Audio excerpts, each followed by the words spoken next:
Sleeping Stories. My real-life ghost story years ago. Horror story animated. Credits. Debrowse. Please check out the writer's book on Amazon, Bitter Sharp. Our ghost stories you Debrowse. I was living outside of Buffalo, New York on an old estate on the Lake Erie shore. I rented the carriage house of an old mansion that a doctor and his wife owned. The doctor was a heart surgeon, and they were a well-to-do couple with multiple properties, so they weren't around that often. I liked the solitude of the place, having just gotten divorced, and although the carriage house was slightly decrepit, loved living there. The mansion looked over the lake, and my house was closer to the road, off a private drive that went from one side of the estate to the other. The carriage house had been servants' quarters for whoever lived in the mansion at the turn of the 20th century. There was an enclosed courtyard outside my door that was bordered by the back of my house, the carriage barn, which had stored carriages back in the horse and buggy days, a row of empty horse stalls, and a brick wall with an entrance into the courtyard. It was a very cool place to live. The rent was cheap, and there was a private, 150-foot beach that was hardly ever used by anybody but me. But it was very isolated if there was nobody staying in the mansion, and there weren't any close neighbors because all the houses along the road were big estates, and a lot of the rich people living in the area weren't full-time residents. But was young and brave, and it was a big estate full of decaying spookiness, and I'm a weirdo that likes that kind of stuff, so I was overjoyed to find the place. One night I was coming home late, around 1 a.m. from a friend's house. Driving down a street a mile or two from my house, I saw a dark figure up ahead, standing close to the road. I thought that was kind of odd, because it was late at night on a weekday, not exactly party time in the Buffalo South Downs. Started to get a little nervous, because the person was standing as if they were waiting for someone to pick them up, and as I got closer, could see they were wearing an unusual, black, shroud-like thing. Long and dark and draped, with part of it wrapped over the person's head to look like a hood. Similar to someone wearing an abaya and a hijab, only much looser, like a bunch of material just wrapped around someone's body. It seemed totally inappropriate to what I knew of the people that lived in the area to see anybody wearing anything like that, and certainly not outside at 1 o'clock in the morning on a weekday. The person was just standing by the side of the road, looking stooped over and old. Slowed down to a crawl as I approached, worried that the person needed help. Maybe it was an old Senar person that had walked out of their house in the middle of the night, confused.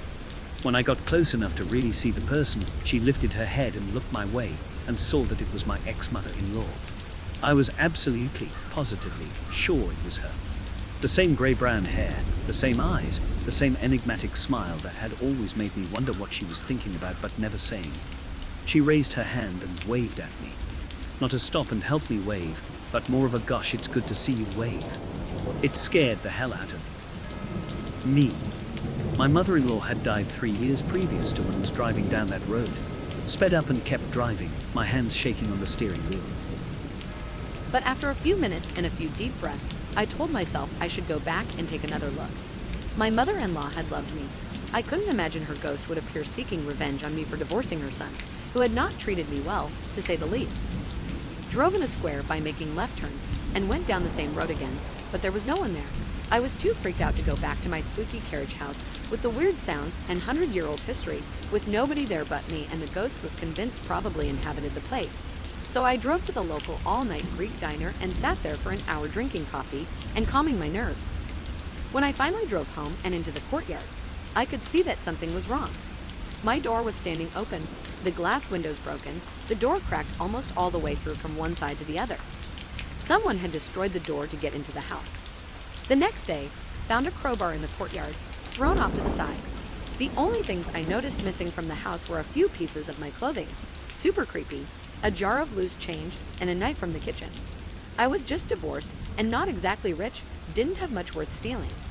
It's very scary when someone breaks into the house you live in all by yourself in an isolated spot. They must have driven right into the courtyard and would have been hidden from view while they broke down the door. Called the cops. They never caught anyone.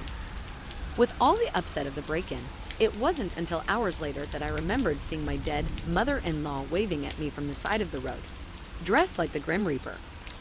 I'm convinced that she somehow appeared to delay me from going home. That if I had driven straight to the carriage house, whoever the person or persons were who had broken my solid wood, 100-year-old door practically in half with a crowbar, might have been waiting there for me, or I could have surprised them. and that things might have turned out very differently, maybe very badly for me. Now I write fictional horror stories. I even wrote a whole ghost story novel. But this story is 100% real life, true. I swear on my ex-mother-in-law's grave it really happened. You might even say that seeing Mom by the side of the road that night is part of the reason I write scary stories. So it's my recommendation that people should remember to be nice to their mothers-in-law. She might help you out even after she's dead.